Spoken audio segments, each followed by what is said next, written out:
Này, nhưng mà chỗ cột bây giờ thì cũng nới nó lỏng ra bớt một xí.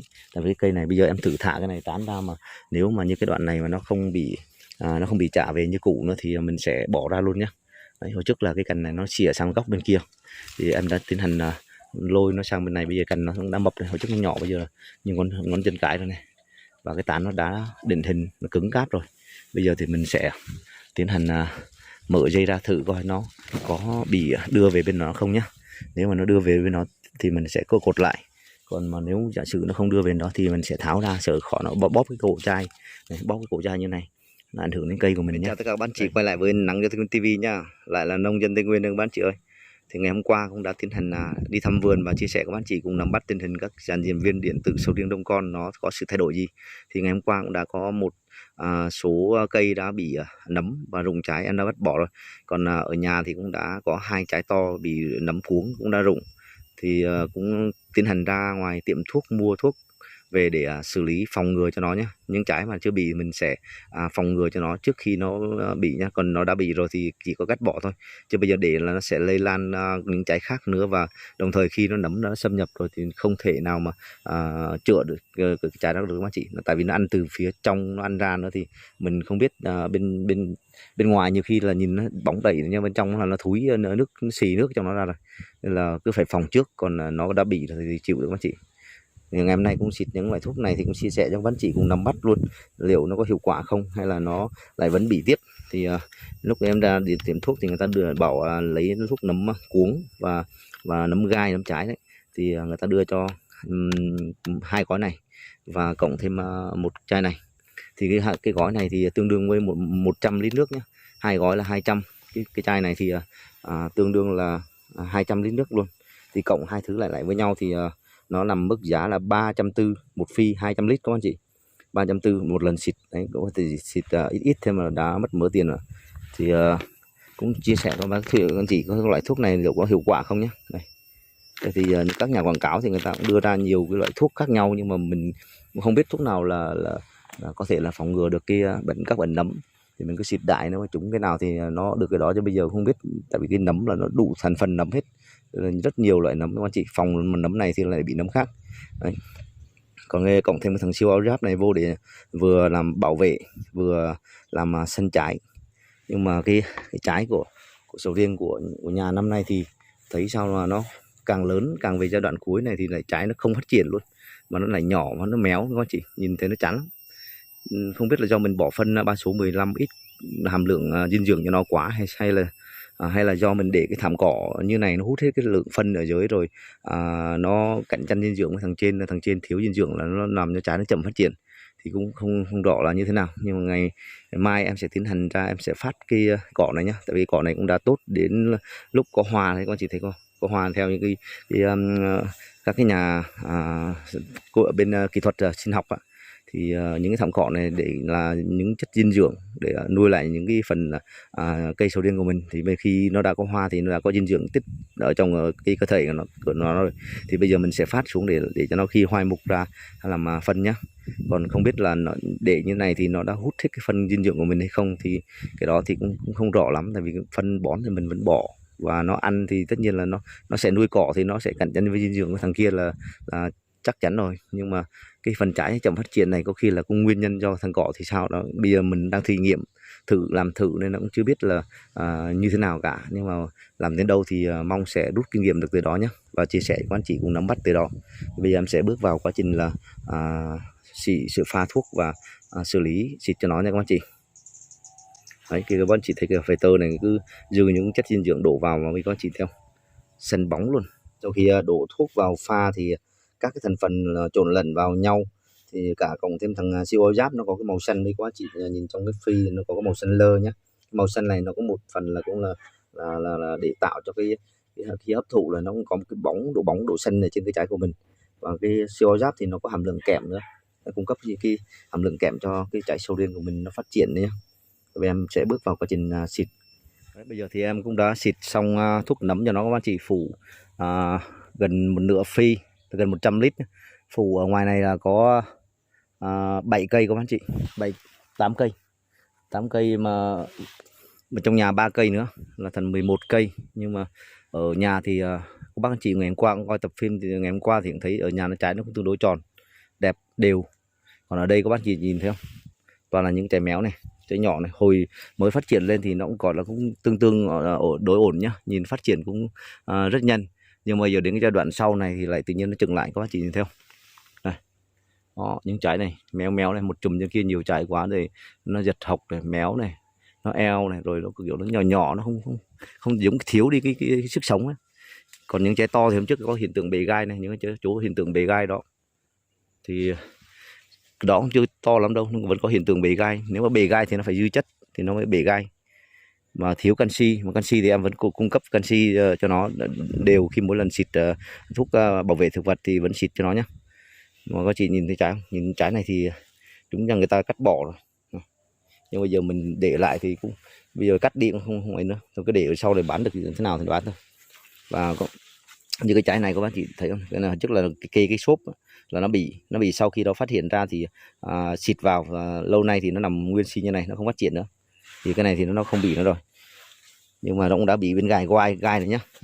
Cái trái này trái nhỏ này, thấy chưa, phía trên này thì bể gai đi, đó đạn bể gai hết, nhưng mà là trái không phát triển được, không rõ là vì nguyên nhân nào. Thì các anh chị nào có kinh nghiệm về làm sầu riêng thì rất mong các anh chị sẽ bình luận dưới video để áp dụng vào, để cho mấy cái trái sầu riêng này có thể là phát triển to hơn một xí, cho tương đối nó ổn hơn nhá.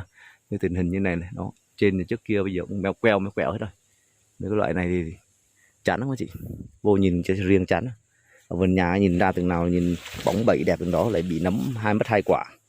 Còn ở đây thì đây bắt đầu có hiện tượng này, xước cuống hay sao. Cái chùm này hôm trước là 5-6 trái, cắt bỏ đi 2 trái này. Còn bây giờ 2-4 trái này, 4 trái. Nhưng mà bây giờ trước lúc đầu là phát triển cũng thấy rất nhanh nhá, nhưng bây giờ thì nó cũng lại chậm lại rồi, nó không thấy phát triển nữa. Đấy.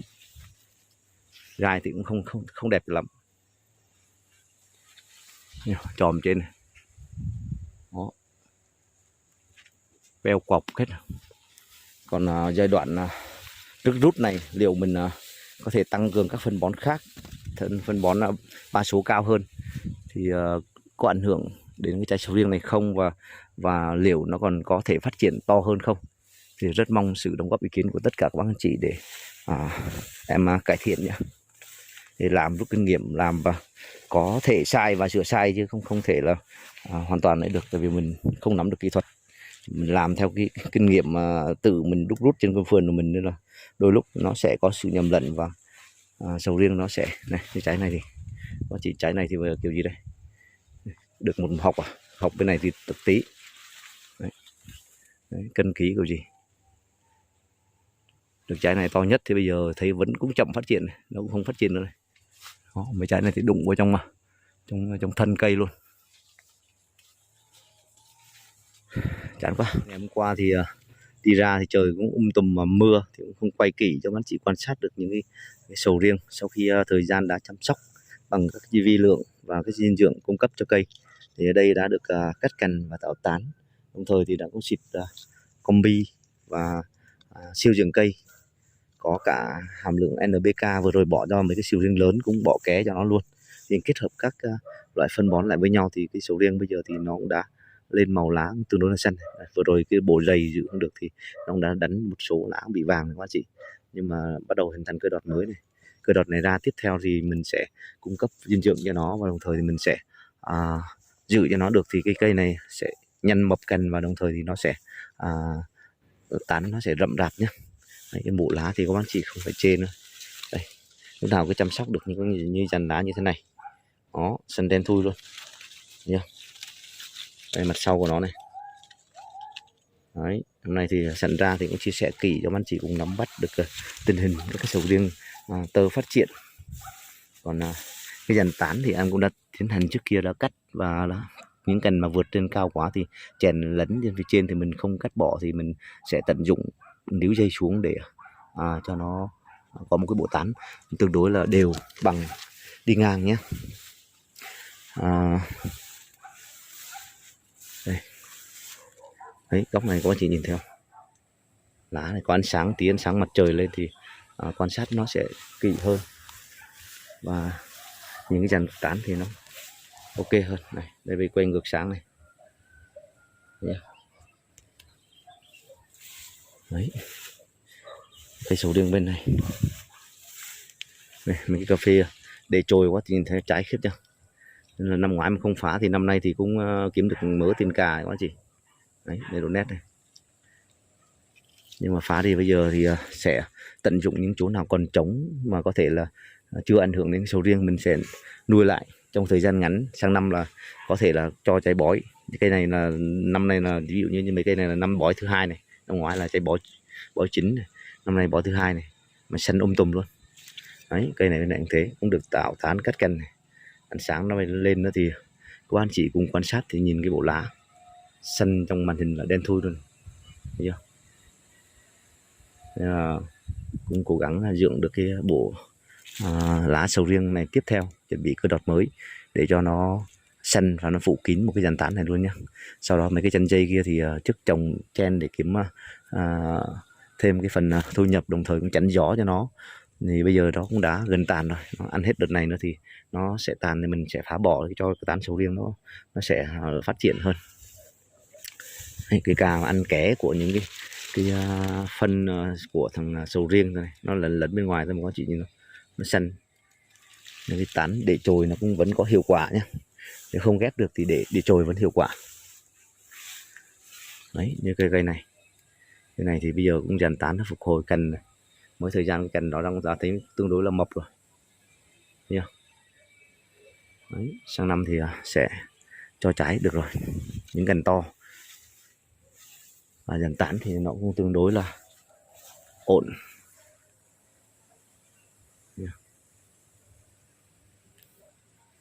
Thì chi tiện sang cây khác để các bạn chỉ cùng nắm bắt nhé. Đấy, cây này cũng thế này. Cây này bây giờ thì cũng tùm rồi. Đó, thấy không?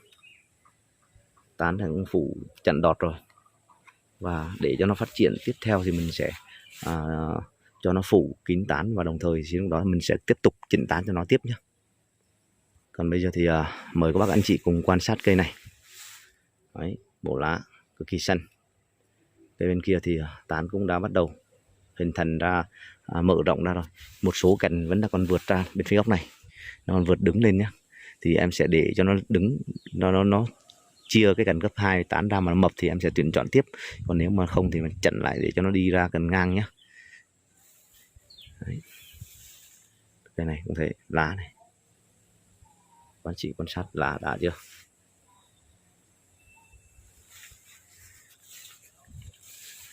Đây này. Vừa rồi cũng bị dày xanh tấn công này các chị này, thấy không? Này, lá xanh đi luôn. Nhất là những bộ lá như thế này này. Đó, bị cháy rồi nhưng mà to, dày như này là nuôi trái, làm trái và cành nó cực kỳ nhanh to luôn. Đấy. Đã chưa? Đây những cành đây là cành xỉa của nó, hồi trước mình cho nó đi ra đó, và đồng thời cũng đã chặn ngay đây một lần. Thì bây giờ hắn đi ngang ra thì bây giờ hắn nuôi những cành cấp 2 ra này các anh chị. Đây là những cành cấp 2, sau này là những cành này là sẽ cho ăn trái lâu dài này. Và những cái chú chạng 3 như thế này, nằm những góc như này là sầu riêng nó cực kỳ thích đậu luôn. Còn những cái ngoài này mà sau này nó nhiều, nó phủ kín rồi thì mình sẽ đồng thời tỉa bỏ bớt nhé. Ví dụ lấy cành này, 2 cành gần nhau qua bỏ, lấy những cành mập, cành bỏ những cành nhỏ nhỏ đi bớt đi. Bây giờ thì mới tạo tán cho nó và định hình cho nó thì nó đang còn trống này, khu vực này vẫn đang trống này.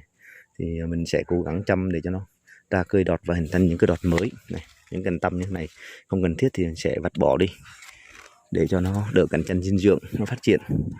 Như mấy cái sầu riêng lớn là có hiện tượng bị cạnh tranh dinh dưỡng với cỏ, hoặc là mình bỏ cái phân bón số 15 nó chưa đủ cái dinh dưỡng cho nó để cho nó phát triển. Này, những chỗ cột bây giờ thì cũng nới lỏng ra bớt một xí. Tại vì cái cây này bây giờ em thử thả cái này tán ra, mà nếu mà như cái đoạn này mà nó không bị trả về như cũ nữa thì mình sẽ bỏ ra luôn nhé. Đấy, hồi trước là cái cành này nó xỉa sang góc bên kia thì em đã tiến hành lôi nó sang bên này. Bây giờ cành nó cũng đã mập này, hồi trước nó nhỏ, bây giờ như ngón chân cái rồi này, và cái tán nó đã định hình, nó cứng cáp rồi. Bây giờ thì mình sẽ tiến hành mở dây ra thử coi nó có bị đưa về bên nó không nhé. Nếu mà nó đưa về bên nó thì mình sẽ cột lại, Còn mà nếu giả sử nó không đưa về đó thì mình sẽ tháo ra, sợ khó nó bóp cái cổ chai này, bóp cái cổ chai như này nó ảnh hưởng đến cây của mình nhá. Đây bây giờ thì em đã mở ra và nó vẫn nằm nguyên vị trí này nhá. Đó, mở ra và các bạn chỉ cùng quan sát này, bây giờ nó vẫn nằm nguyên vị trí nhá. Bây giờ mình có kéo sang đây một xí thì cũng được, mà không kéo thì nó nằm như thế này là cái tán tương đối ok rồi. Sau đó thì những cành cấp 2 của nó ra như mấy cành này thì mình sẽ phân tán những cành nhỏ bỏ đi này, và những cành lớn mình chừa lại để cho nó xỉa thành cành cấp 2 và sau này cho trái những cành đó. Còn cái tán định hình của nó thì mình cũng cơ bản là đã cột dây và níu kéo, thì các bạn chỉ cái nào mà tận dụng được có thể cột dây và níu kéo được cái cành của mình lại thì mình sẽ để níu kéo nhé, và cho phân tán cành cấp 2. Đây sau này mấy cành này nó mọc ra là tán này sẽ tương đối đẹp, tại vì nó cũng một phần là phía dưới này nó bị lép tán, không có tán này, nên là mình buộc phải định hình và kéo cho nó. Thì bây giờ sau khi đã định hình kéo hắn đã cố định rồi và cây nó đã mọc cứng cáp ra, thì bây giờ mình thả ra thì cây nó vẫn nằm nguyên vị trí, nó không ảnh hưởng gì, thay đổi gì cả. Đó thì là một cách để làm cho cái sầu riêng nó theo ý của mình muốn của mình, đồng thời thì nó sẽ không ảnh hưởng đến cái cành bỏ đi. Thay vì những chỗ như này hồi trước kia là mình đã tiến hành chặn đọt đi để cho nó đi ngang này. Đó thì cô bác anh chị bảo chặn như thế này là không tốt, thì mỗi người mỗi làm mỗi kỹ thuật khác nhau, theo nhiều kỹ thuật thì như em tham khảo bên chỗ Lương Đông Dân này rồi, và có rất nhiều người thì họ vẫn chặn đọt, thấy kỹ thuật họ làm họ vẫn chặn đọt như này và để tạo cành ngang để cho trái nó đậu, nó hay thích đậu ngang nên là tạo cành ngang cho nó. Còn có nhiều các bác anh chị thì bảo để cành vượt lên thẳng và chia những cành cấp 2 như này để lại, sau đó sẽ nuôi những cành cấp 2 ra để nuôi trái. Thì cũng mỗi người có một cái ý và cái lập luận kỹ thuật khác nhau, nhưng mà hình chung thì cũng đúng thôi, cũng chẳng sai. Nhưng mà đây cái tạo cái tán sầu riêng như thế này thì mình giống như là tạo tán sầu riêng lùn đúng không chị, nên là mình làm theo kỹ thuật của Lương Đông Dân. Và có một cái anh người Bình Định cũng làm kỹ thuật cũng y chang như thế, cũng cắt cành và chặn đọt. Còn có như làm bên kỹ thuật của bên dạng sinh thái bên cái gì đây cũng quên mất cái tên rồi, nhưng mà họ sẽ không chặn cái đọt cành vượt đi lên, như họ để lại để họ nuôi cành cấp 2 ra thôi. Đồng thời những cành phía trên họ vướng nhau thì họ sẽ cắt bỏ đi bớt để nuôi một cành cấp lớn lên và chia thành cành cấp 2 cho nó chĩa ra các cái góc, để cho sầu riêng nó gọi là nuôi lâu dài đấy, nó sẽ hiệu quả hơn đấy. Thì cũng mỗi người có một ý và một kỹ thuật khác nhau, nhưng mà mình thử làm và trải nghiệm. Nếu như mà kỹ thuật của ai mà cảm thấy mà nó hợp, nó áp dụng được trong khu vườn của mình thì mình sẽ áp dụng vào để cho cái vườn sầu riêng mình nó sẽ phát triển tốt hơn nhé. Đấy, ngay cái phần kỹ thuật về cắt cành tạo tán này và cái sự chăm sóc phục hồi cho sầu riêng nó phát triển thì mình nắm thì cũng cơ bản và cũng biết cách để phục hồi cái sầu riêng và chăm sóc cái sầu riêng cho nó phát triển rồi. Còn cái phần kỹ thuật về làm bông làm trái thì vẫn chưa có thể nắm bắt được, đang còn phải tìm hiểu và học hỏi thêm. Và đồng thời khi nuôi trái này, nó ngay vì bây giờ các bạn chị cũng thấy là trái nó bị méo, bị cong và không phát triển, kém phát triển. Một phần đó là do mình kỹ thuật cũng đang kém, mình chưa biết cách thời điểm nào và lúc nào thì vô phân gì để cho nó cung cấp đủ vi lượng chất dinh dưỡng cần thiết để cho nó phát triển trái tròn đẹp nhá. Thì bây giờ mình cũng năm nay làm thì cũng đang bỡ ngỡ, cho năm ngoái thì có 3 cây trong vườn nên là cũng làm cũng thấy đạt thôi, nhưng còn ra năm nay nhiều hơn 10 cây thì mình cũng chưa có kỹ thuật lắm, nên là vẫn đang còn làm sai sót kỹ thuật nên trái vẫn đang còn xấu, và đồng thời trái nó vẫn chưa đậu được nhiều các anh chị. Hiện tại bây giờ thì nấm nó vẫn rất nhiều. Đấy. Cái cây này các anh chị quan sát thì lá cực kỳ xanh luôn. May giờ thì để có chút nắng lên thì cũng chia sẻ kỹ hơn về cái phần những cây sầu riêng ở vườn đây để các bạn chị cùng nắm bắt để biết được. Nhưng ngày hôm qua thì cũng có mưa nên là cũng tối quá, phát lên không rõ. Đấy, cây thì bây giờ nhanh mập, và những cái chỗ mình cột kia thì bây giờ cũng đã cũng hiện tượng thắt lại rồi. Thì cũng chờ một thời gian nữa khi nó cứng cáp thêm nữa thì em sẽ tháo ra. Còn cái cành này đang còn nhỏ quá.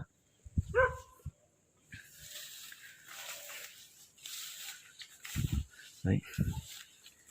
Đây, các anh chị thấy quan sát này, thấy không? Nó nhỏ mà còn méo này. Đấy, phát triển không đồng đều, phần to phần nhỏ. Là bộ lá thì cũng tương đối ổn. Vừa rồi chỉ có bị rầy săn tấn công cái bộ đọt non vừa rồi, định kéo thêm một cây đọt nhưng mà bị rầy săn đánh tả tơi hết. Đấy, phần trên này nó rụng giống như kiểu mình đốt đọt nha anh chị. Nhưng mà còn cái dàn trái thì cũng hơi buồn một xí. Đấy. Sai sót, thiếu sót kỹ thuật và cái căn chăm sóc của mình vẫn chưa hợp lý, nên là cái trái sầu riêng nó đang còn méo mó, chậm phát triển và phát triển không đều. Trái thì to, trái thì nhỏ, và những trái to thì lại mình mà bỏ phân như hàm lượng vi lượng đạm cao thì nó lại ảnh hưởng đến cái phần trái to bị bể gai. Mà không bỏ phân thì hàm lượng cao thì bỏ hàm lượng đạm thấp thì thằng sầu riêng nhỏ lại không phát triển được, méo mó, thiếu dinh dưỡng. Đấy. Nên là cũng không biết thế nào. Dàn lá đấy, ánh sáng lên, các anh chị quan sát dàn lá đẹp chưa? Dàn lá và bộ tán bên trong này. Đấy. Tán bên trong cũng cực kỳ là đều rồi. Bây giờ chỉ còn là lo cho cái phần lá bên ngoài nó xanh bóng mập để cho cái cành bên trong nó phát triển mập.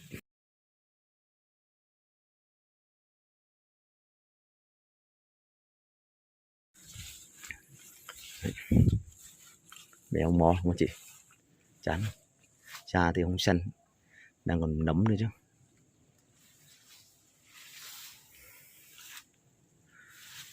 Đấy, tiêu thì đợt này thì bông kéo chuỗi rất nhiều nhá. Vừa rồi thì em cũng đã tiến hành phun kích và kéo, kích 2 lần và kéo 1 lần, và 1 lần bảo vệ thực vật cho nó, để cho nó khỏi bị những con côn trùng tấn công đó chị. Thì thấy cái dàn trái nó bông nó kéo chuỗi rất dài luôn. Sau đợt này sẽ kết hợp với sầu riêng, mình sẽ xịt cho nó một đợt thuốc là những cái trái như thế này đó, nó lú ra như thế này thì nó sẽ được bảo vệ và nó phát triển, nó to dần dần như mấy cái trái đó, để nó được đạt cái trái tiêu hơn nhé. Đây. Sau này mà lúc nào mà nó đạt đều được tương đối như cái trái này. Đây, các bác chị cùng quan sát cái trái này nhé. Đó, nó đều, đây là vẫn đang còn bị lọi một số này, mà nó đều rồi thì nó mới đạt được cái tiêu cho mình.